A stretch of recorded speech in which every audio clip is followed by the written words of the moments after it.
welcome back guys, Aussie Wristwatch. I'm Jessica and today I thought we'd do something a little bit different. I'm not going to review a watch. I'm just going to talk a little bit about the watch situation in Los Angeles. And the reason I'm going to do that is because I am heading over there in a few weeks. Yes, finally gonna travel again. Oh yeah.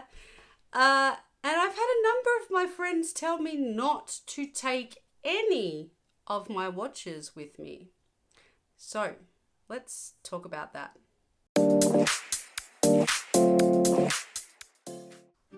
Okay, so before we get started, a couple of things. Very importantly, please hit the like button. I know I'm asking you early, but we all have short attention spans, so I've got to get that one in. And also, please, if you haven't already, subscribe to my channel where you can just keep on coming back and come on this watch journey with me. In case you're wondering, my little production assistant is asleep behind me on the couch. She decided to just jump up there just earlier, and I don't have the heart to kick her off. So if she does something while we're chatting, just ignore her. I'm not going to edit it out. All right, so interestingly, I have I work in the film industry as one of my other day jobs, and so from time to time I've made up a pretty good network of people in LA, and I love that city. It's super fun. Disneyland really is the happiest place on earth. I can't tell you how much I love that place. Anyway, in talking with some of my friends who live there, they've said to me more recently, they know I'm a huge watch fan, right? And they're like, make sure you don't bring any of your watches with you. And I'm like, what do you mean? Like, I always wear a nice watch. Like, sure, I might not pack this to travel with because it's quite big, and she's like, no, man, like, people are getting robbed all over the shop. Like, you've got to go on the website and check out homeless people of Beverly Hills and this and that. And I'm like, whoa. And I thought maybe it was a slight over-exaggeration. And then I've just been doing a little bit of digging on the good old interweb. No, it's a real thing. So I just wanted to talk quickly about that because I want people's views, particularly if you're in LA. I want to hear your view on this. And also people's recommendations on what watch I should actually wear from the collection. I'm thinking it's probably going to be my G-Shock or Luminox at this point, but I don't know. There's an ongoing trend for follow home robberies. So basically that means suspects have been located in LA, so either out shopping or out to dinner or whatever the case may be, and then they've been followed home and then they've been robbed. Now, let's clarify a really basic term for you. The lawyer and me give a really quick layman's term overview. Robbery means something specific as opposed to a burglary.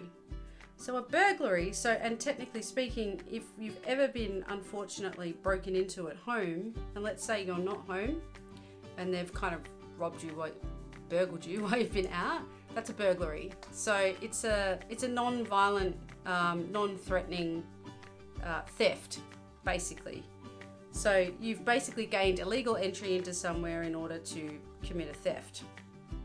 Now, a robbery is when they're committing a theft with the threat of force, usually with a weapon.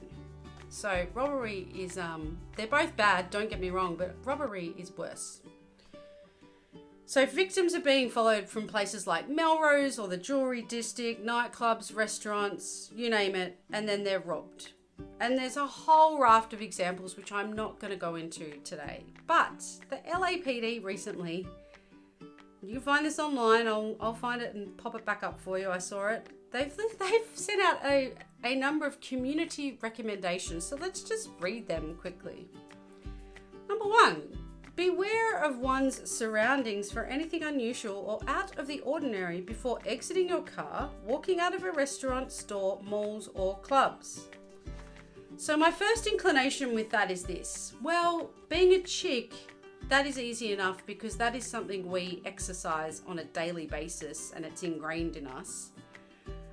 The fellas, some fellas might understand this, but I don't know if every fella will. And I'm not playing the fucking gender card, boys. I'm just telling you my perspective on what happens being a female. You kind of grow up from the moment you have a conscious understanding of all of this.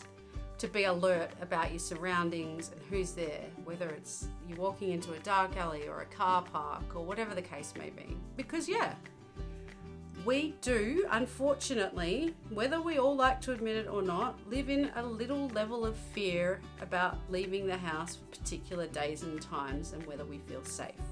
It's just the reality of it. So that point to me is just business as usual. But there is some comedy in that anyone who's been to LA or any huge, bustling, ginormous big city is going to be like, fucking weird shit happens all the time when you leave a restaurant. There's just weird stuff happening. So, but that is one of the community recommendations. Number 2, record and report any suspicious activity to said police. I don't know about that one. I mean, could you imagine how busy those guys are already? I suspect they're only really going to want to come and help something if a crime is actually in the process of being committed. But that's one of their community recommendations. Okay, the third one, which I think is incredibly practical, is, and again, is something that females kind of tend to learn anyway, is if you think when you're driving that you are being followed, you should immediately dial 911, or if you're in Australia, 000. But just a hot tip, I once got told if you dialed 911 here in this country, I've never tried it, it still goes straight to 000. It's pretty cool. Or 999 for that matter. But anyway, you should do that and drive to the nearest police station. So if you've got the wherewithal to do that, that's probably really smart. But we don't all drive like James Bond and pick up a tail. If you're being robbed, comply. Now I know, and then they say be a good witness, so try and remember as many details as you can. I think at that point you're just trying to stay alive, particularly if someone's threatening you with a weapon. And I'm Australian, right, guys? Like, I'm not saying crime doesn't happen here. Of course it does. But I don't walk down the street every day in fear that if I have a disagreement with someone, they might actually pull out a gun and shoot me. It's a different notion when I go to America. I really do think carefully about my actions, even more so because of that element.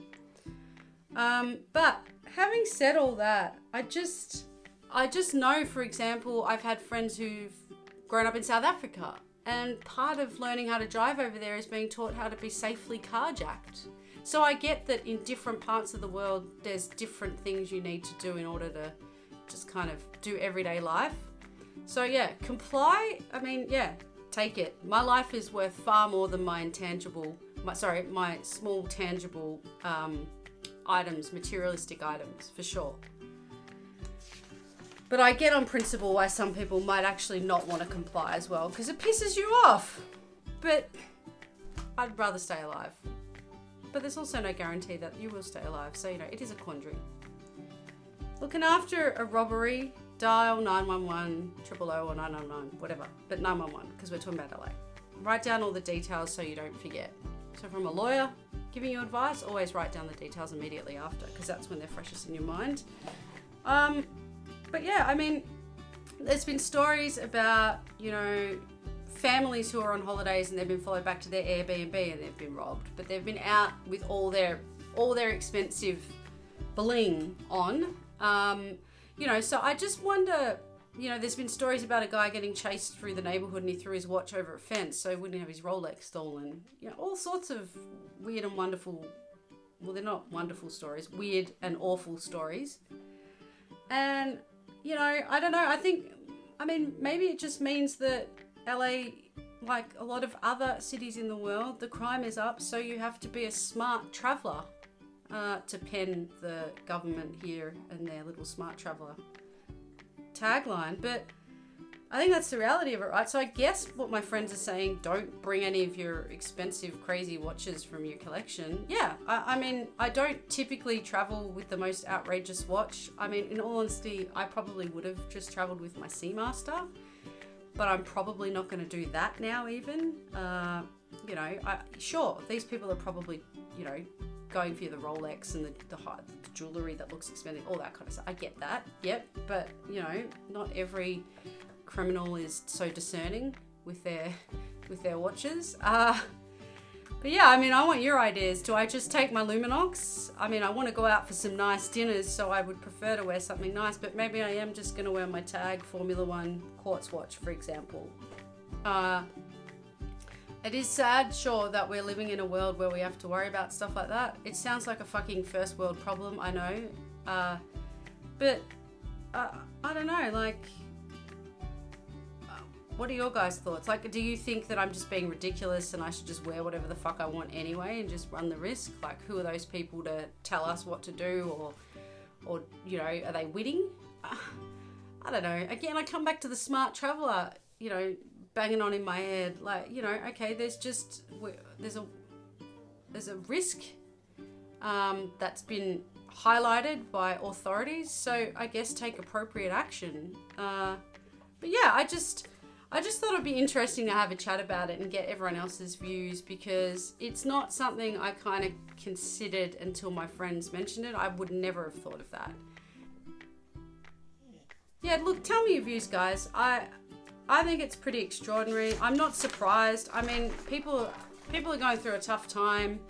We've just had 2 years of fucking upheaval with COVID. Like, countries have handled it all differently. I'm not going to say whether they've done it better than someone else. It's not about that. It's just, it's had an impact on people's lives.